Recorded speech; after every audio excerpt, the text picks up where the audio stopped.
just taking my CDs out. Yeah, needs a new battery, that's for sure.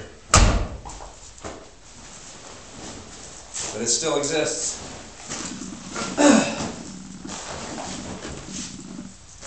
That's alright.